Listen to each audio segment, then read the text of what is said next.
యేసయ్యా அல்லேலூயா என் యేసయ్யா அல்லேலூயா. ஹல்லேலூயா. பிரியமானவர்களே, நம்ம வாழ்கிற வாழ்க்கை ஒரு கதையை போல கழிந்து போய்விடும் என்று வேதத்திலே சொல்லப்பட்டிருக்கிறது.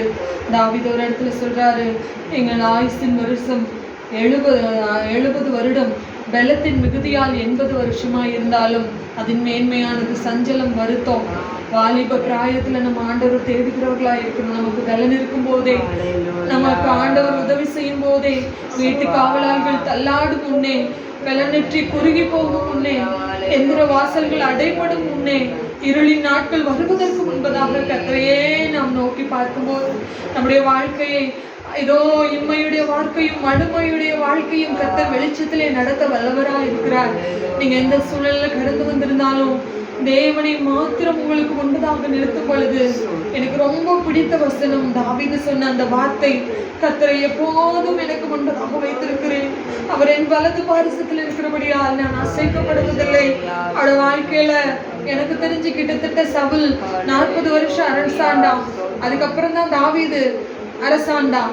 சவுலோட ஒரு 20, என்னோட கெஸ்ட்ல நான் சொல்றேன், ஒரு 20 வருஷத்துல தாவீது தெரிஞ்சிருக்கும் அவருக்கு. மீது 20 வருடங்கள் அவர் பாடுகளின் வழியாக கடந்து போனாரு. சவுல் துரத்தி கொண்டே இருந்தான். ஒரு தெல்லு பூச்சியை போல, ஒரு செத்த நாய போல நான் இருக்கேன், என்ன போய் தேடி வரீங்களேன்னு சொல்லி தாவீது தன்னை அவருக்கு முன்பதாக தாழ்த்துகிறான். ஆனாலும் சவுல் கர்த்தரால் அபிஷேகம் பண்ணப்பட்டவர் என்று சொல்லி அந்த அபிஷேகத்துக்கு பயந்து சவுல் தாவீதுக்கு எல்லா பலமும் இருந்துச்சு. சிங்கத்தையும் கரடியோட வாயை கிழித்து போட்டவனுக்கு சவுல் ஒரு பூச்சி மாதிரி இருந்திருப்பான். எத்தனையோ பெலிஸ்தியர்களை அடித்து கொன்று அவங்க வஸ்திரத்தை எல்லாம் உரிந்தவனுக்கு சவுல் ஒரு பெரிய விஷயமாவே இருக்க மாட்டாரு. ஆனா கர்த்தருக்கு பயந்த மனுஷனால, கர்த்தரால் அபிஷேகம் பண்ணப்பட்ட அப்படிங்கிற அந்த ஒரே ஒரு குவாலிட்டினால சவுலை விட்டு வைத்தார். ஒரு தெல்லு பூச்சியை போல, நாயை போல, செத்த நாயின்னு சொல்றாரு.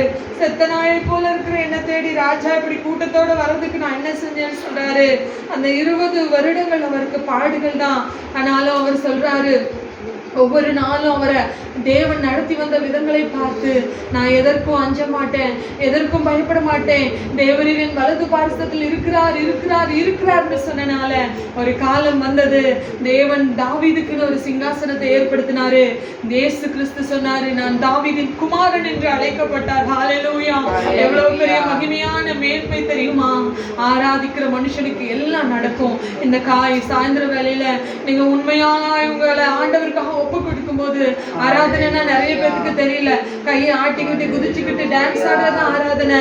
அது இல்ல, சரீரங்களையும் ஜீவ பலியாக ஒப்பு கொடுக்கிறது தான் புத்தியுள்ள ஆராதனை என்று புதிய ஏற்பாட்டுல யோவான் எழுதின சுவிசேஷத்துல 4ஆம் அதிகாரத்துல நம்ம வாசிக்கிறோம். அப்ப உங்க இருதயத்தையும் உங்க சரீரத்தையும் இதோ ஆண்டவருக்கு முன்பதாக படைப்பதே புத்தியுள்ள ஆராதனை என்று வேதம் சொல்லுகிறது. கர்த்தரை ஆராதிங்க, அவரை எப்போதும் உங்களுக்கு முன்பதாக நிறுத்துங்க, கர்த்தரையே சார்ந்து கொள்ளுங்க. ஒரு விஷயம் நமக்கு ஞாபகம் இருக்கணும், கர்த்தர் தம்முடைய உள்ளங்கைகள்ல உங்களை வரைஞ்சிருக்கிறனாலதான் இன்னும் கொஞ்சம் கிருபை, இன்னும் கொஞ்சம் கிருபை, இன்னும் கொஞ்சம் கிருபை, கனி கொடுக்கிற வரைக்கும் அவருடைய கிருபை நம்மை தாங்குகிறதா இருக்கிறது. ஹல்லேலூயா, ஹல்லேலூயா. கர்த்தர் நல்லவர். ஹல்லேலூயா. தகப்பனே, தருமையான ஆண்டவரே, மாலை வேளைக்காக உமக்கு நன்றி. உம்மை உன்னையோடு நோக்கி பார்த்த பிள்ளைகள் ஆண்டவரே, உமக்கு நன்றி. நன்றியுள்ள இருதயத்தோடு உம்மை நோக்கி பார்த்த ஒவ்வொரு பிள்ளைகளையும் தேவனில் ஆசீர்வதிப்பீராக.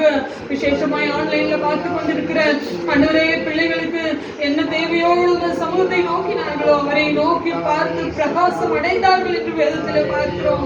அந்த தேவைகள் எல்லாம் சந்திக்கப்படட்டும், அவருடைய முகங்களை பிரகாசிக்கப்படும். தேவரீருடைய ஆசீர்வாதம் எப்பொழுதும் கூடவே இருக்கட்டும். வந்திருக்கிற பிள்ளைகளை ஆசீர்வதிங்க. இந்த ஆராதனை முழுவதுமாக பொறுப்பெடுத்துக் கொள்ளுங்க. பின்வருகிற சமயமெல்லாம் இது கருத்துல கொடுக்கிறோம். இயேசுவின் மூலம் கேட்கிறோம் அன்பின் பரலோக பிதாவே. ஹல்லேலூயா. ஆமென். ஹல்லேலூயா.